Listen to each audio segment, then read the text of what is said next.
అన్నమాట. ఇప్పుడు వైజాగ్లో ఇప్పుడు మనం ఇందాక చూసాం, మా రిపోర్టర్ కూడా చెప్పారు అక్కడ భీమిల్లో, కానీ వాళ్ళకి ఆ ఫ్యామిలీకి ఉన్న అటాచ్మెంట్ చూడండి. ఎగ్జాక్ట్లీ. ఆవిడ ఆ లేడీ తన మంచం మీద తన పక్కనే ఆ కుక్కను పడుకోబెట్టుకుంది, ఇంట్లో కలిసి ఆడుకుంటుంది, తర్వాత వాళ్ళతో కూడా చాలా కలుపుగోలుగా చాలా కలిసిపోయి ఉంటుంది. ఒకసారి దాని టీత్ కూడా మనకు అక్కడ కనపడుతున్నాయి కుక్కను. మీరు అన్నట్టుగా క్రాస్ బ్రీడ్ కుక్కలాగా, అంటే సంకర జాతి సార్. మన నాన్ డిస్క్రిప్టివ్ ఎన్డీ డాగ్స్కి ఏదన్నా స్పిడ్జ్ డాగ్స్, మనం బొచ్చు కుక్కలు అంటారు కదా సార్, అవి క్రాస్ అయినప్పుడు అవి పుట్టే ఛాన్సెస్ పుట్టింది. ఓకే, ఇప్పుడు తండ్రి కొడుకులు ఇద్దరు, తండ్రికేమో ఒకరికేమో ముక్కు మీద గరిచిందంటే, ఒకరికేమో చేతి మీద ఎక్కడో సంథింగ్ గరిచింది, వాళ్ళు లైట్ తీసుకున్నారు. అంటే ఏదో చిన్నదేదో గీరుకుంది కదా, పెద్దగా ఏం కాదని పళ్ళతోనే గరిచింది. కరిచినా కూడా వాళ్ళు లైట్ తీసుకున్నారు. తీసుకోవటం వల్ల వాళ్ళకి ర్యాబీస్ సోకింది, చనిపోయారని చెప్తున్నారు డాక్టర్లు. Exactly sir. ఎప్పుడైతే ఈవెన్ మీరు పెంచుకునే పెట్టైనా ఒక్కసారి మీకు బైట్ ఇఫ్ బ్లీడింగ్ వస్తే బెటర్ 100%. ఈవెన్ తను వ్యాక్సినేటెడ్ అయినా వ్యాక్సిన్ చేయించుకుంటే సేఫ్. అది చాలామంది ఏంటంటే ఈవెన్ పెట్ పేరెంట్స్, సపోజ్ ఇప్పుడు తినైనా పెట్ పేరెంట్ని బైట్ చేసి బ్లీడింగ్ వస్తే 100% you need to get a vaccination, especially post byte. ఇంకా కొన్నిసార్లు ఉంటాయి, ఈవెన్ మనకి ఎన్జిఓస్ కొంతమంది స్ట్రీట్ డాగ్స్కి ఫీడ్ చేస్తూ ఉంటారు. వాళ్ళకి ఏంటంటే ప్రీ బైట్ చేయించుకోవచ్చు అనమాట. కుక్క కరవక ముందు చేసేదాన్ని ప్రీ బైట్ వ్యాక్సినేషన్ అంటాం అనమాట. అది జనరల్గా మనకి ఫిజిషియన్ దగ్గరికి వెళ్తే మనకు అడ్వైస్ చేస్తారు యాజ్ పర్ షెడ్యూల్ ప్రకారం. ఇంకొకటి ఏంటంటే మన కరిచిన ప్లేస్ని బట్టి మనకి జబ్బు వచ్చే టైం మారుతూ ఉంటుంది అనమాట. కొన్నిసార్లు మన హెడ్ దగ్గర, నెక్ దగ్గర, హ్యాండ్స్ దగ్గర ఉంటే చాలా తొందరగా మనకి సిమ్టమ్స్, లక్షణాలు బయటపడే అవకాశం ఉంటుంది. ఒకవేళ మనకి లెగ్స్ దగ్గర ఇంకొక దగ్గర కరిస్తే కొంచెం టైం పడుతుంది అనమాట. సో అందుకని మీరు ఇంతకుముందు చాలా న్యూస్ చూసుంటారు. సో కొన్నిసార్లు ఈవెన్ ఒక 6 months తర్వాత, 1 year తర్వాత రేబీస్ వచ్చింది. ఇదంతా కూడా ఎందుకు మీరు ఈ టైం గ్యాప్ ఇప్పుడు చూసిన ప్రజెంట్ భీమిలి సిచ్యువేషన్ ఏంటంటే వితిన్ 10 daysలో వచ్చింది. కొన్నిసార్లు ఈవెన్ మంత్స్, ఇయర్స్ కూడా ఉంటుంది. ఎందుకు ఆ డిఫరెన్స్ అంటే కరిచిన చోటును బట్టి, కరిచిన వూండ్, ఇంటెన్సిటీ ఆఫ్ వూండ్ని బట్టి మనకి మారుతూ ఉంటుందన్నమాట. సో దీన్ని బట్టి ఆ షెడ్యూల్, దాన్ని ఇంక్యుబేషన్ పీరియడ్ అంటాం అనమాట. ఎస్పెషలీ ఈ రేబీస్ వైరస్ అనేది నరాల ద్వారా పాకుతుంది. సో అది మనకేంటంటే ఎస్పెషలీ మన మజిల్స్ ఉంటాయి కదా, ఎస్పెషల్లీ మనకు బైట్ చేసినప్పుడు మన మజిల్స్లో వైరస్ వెళ్ళిపోయి అక్కడి నుంచి నర్వ్స్ అంటారు మన ఇంగ్లీష్లో, నరాల నుంచి అవి తిరిగి మన బ్రెయిన్కి వెళ్ళిపోతుంది. బ్రెయిన్ నుంచి వెళ్ళిపోయి మళ్ళీ మనకి వాటిలో సలైవరీ గ్లాండ్స్కి వస్తుంది అనమాట. అంటే సార్ ఇప్పుడు వాళ్ళు అల్లారు ముద్దుగా పెంచుకుంటున్నారు, ఆ కుక్కకి ఇప్పుడు మీరు చూస్తున్నారు, ఈ కుక్కకి మీకు ఎంత అటాచ్మెంట్ ఉంది, ఈ కుక్కను పెంచుకునే యజమానికి దీనికి అంతే అటాచ్మెంట్ ఉంది, ఈజీగా గుర్తుపడుతుంది, వాళ్ళని ప్రతిరోజు వచ్చి నాకుతూ ఉంటుంది, అంటే ప్రేమను చూపించే ప్రయత్నం చేస్తుంది.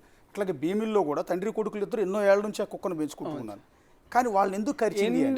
అది కరిచిందంటే బై ప్లేయింగ్ ఉంటుంది సార్. కొన్నిసార్లు ఇప్పుడు సపోజ్ తినే ఉంది, సపోజ్ అని ఏదన్నా మనం వచ్చి మన దగ్గరకు వచ్చి కొన్నిసార్లు ప్లే చేస్తున్నప్పుడు, ఆడుకునేటప్పుడు బై ఛాన్స్ చిన్న, ఇప్పుడు కూడా మీరు చెప్పిందంటే చిన్న గీతే ఒకవేళ అలా ఉంటుంది కదా సార్. వన్స్ ఇంకొకటి ఏంటంటే ఆల్రెడీ తనని రేబీస్ వచ్చిన డాగ్ కరిచింది.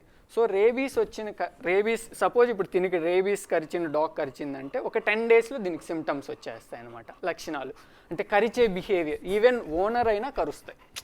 అందులో ఏంటంటే మన బ్రెయిన్ ఎఫెక్ట్ అవుతుంది కాబట్టి ఎవరు ఓనరు, ఎవరు పరాయి ఓనర్ కాదు, అవి ఐడెంటిఫై చేయలేవు అనమాట. ఈవెన్ ఓనర్ ఒకవేళ ఇప్పుడు ఏదైతే భీమిల్లో వాళ్ళు పెంచుకున్న కుక్క కనుక బిఫోర్ మీరు చెప్పిన వ్యాక్సిన్ కనుక వేయించి ఉంటే ఇప్పుడు వాళ్ళని కరిచినా ఈ ప్రాబ్లం ఉండుండేది కదా? మ్యాక్సిమం ఉండుండేది కాదు సార్.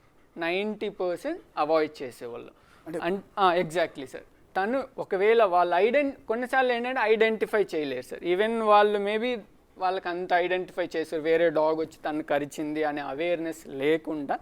సో తను ఏంటంటే ఒకవేళ కొన్నిసార్లు ఏంటంటే మోస్ట్ ఆఫ్ ద టైం మన రూరల్ ఏరియాస్లో మనం అంతగా అవేర్నెస్ లేక, సో ఆ అవేర్నెస్ ల్యాక్ వల్ల ఇలా జరిగే అవకాశం ఉంటుంది. మేబీ ఆ డాగ్ కరిచినప్పుడే తనకు కానీ వ్యాక్సినేషన్ కానీ చేయించుంటే అరికట్టు ఉండేవాళ్ళమని నా సలహా సార్. అంటే ఇప్పుడు బేసిక్గా పెంచుకునే వాళ్ళు ఎవరు వ్యాక్సినేషన్ సరిగ్గా చేయించుకోవట్లేదండి?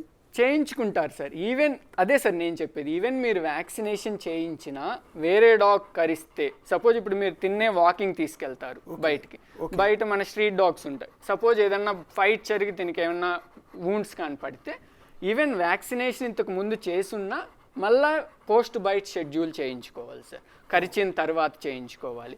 ఎందుకంటే ఇవన్నీ ప్రివెంటివ్ మెజర్స్ సార్.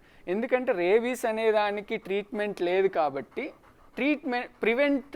ప్రివెన్షన్ అనేది ముఖ్యం సార్. ఓకే, ఒకవేళ కరిచిన తర్వాత ర్యాబీస్ ఇంజెక్షన్ చేయించుకుంటే అండి? కుక్కలకా సార్? కాదు, మనుషులు ఎవరైతే ఇప్పుడు తండ్రి కొడుకులు ఇద్దరు అదే సార్, అది ఇప్పుడు వ్యాక్సిన్ చేయించుకున్నా కూడా ఉపయోగం లేకుండా పోయింది. అవును సార్, అందులో ఏంటంటే సపోజ్ వాళ్ళకి ఐడియా లేదు ఆల్రెడీ డాగ్ రేబీస్ ఉందని. జనరల్గా రేబీస్ వచ్చిన డాగ్ నన్ను కానీ కరిస్తే వ్యాక్సినేషన్తో పాటు ఇమ్యునోగ్లోబులిన్స్ ఇస్తారు. అది వ్యాక్సినేషన్ కదా సార్. ఎక్కడైతే కరిచిందో ఆ ఏరియాలో రేబీస్ ఇమ్యునోగ్లోబులిన్స్ ఉంటాయన్నమాట. ల్యాబ్లో ప్రొడ్యూస్ చేసిన యాంటీబాడీస్ అవి వైరస్ని న్యూట్రలైజ్ చేస్తాయన్నమాట. సో ఈ ల్యాక్ ఆఫ్ ఈ నాలెడ్జ్ లేక అనే దాని వల్లనే ఇంతవరకు సిచ్యువేషన్ అయిందనేది ఇది సార్. ఇప్పుడు ఈ ఇద్దరి డెత్ అనేది ఎంటైర్ డాగ్ లవర్స్ ఎవరైతే కుక్కలు పెంచుకుంటూ ఉన్నారు, కాస్ట్లీ కొన్ని లక్షల రూపాయలు ఖర్చు పెట్టి కూడా కొన్ని బ్రీడ్ కుక్కలను తీసుకొచ్చి పెంచుకుంటున్నారు, వాళ్ళందరికీ కూడా ఒక అలారం కదా? ఖచ్చితంగా సార్. అందుకనే నేను చెప్పేది ఏంటంటే సార్, మీ ఇంట్లో కానీ మీరు ఒకవేళ పెట్ లవర్ ఆర్ పెట్ పేరెంట్ అయితే 100% బెటర్. ఒకవేళ మిమ్మల్ని ఎప్పుడైనా బై ఛాన్స్ ప్లే చేసుకునేటప్పుడు కానీ ఇంకోటప్పుడు కానీ మీకు కానీ బైట్ పడితే 100% పోస్ట్ బైట్ వ్యాక్సినేషన్ చేయించుకోండి. ప్లీజ్ చేయించుకోండి. ఎందుకంటే రేబీస్ అనే దానికి నివారణ మెయిన్, దానికి ట్రీట్మెంట్ లేదు కాబట్టి. ఇంకొక సలహా ఏంటంటే ఈవెన్ స్మాల్ బ్రీడ్స్ ఉంటాయి, మేబీ మీరు చిన్న బొచ్చు కుక్కలు అవి ఉంటాయి, అవి మనం ప్లే చేసుకునేటప్పుడు మనం ఫేస్ దగ్గర తెచ్చుకొని లిక్ చేస్తా. ఇందాక మీకు ఫస్ట్లో నేను చెప్పా, ఈవెన్ మన కన్నులో పడ్డ సలైవా మనకు రేబీస్ వచ్చే ఛాన్స్ ఉంది కాబట్టి. సలైవా అంటే దాని నోట్ నుంచి వచ్చే సొంగ సొంగ కంట్లో పడినా కూడా మనకు రేబీస్ వస్తుంది.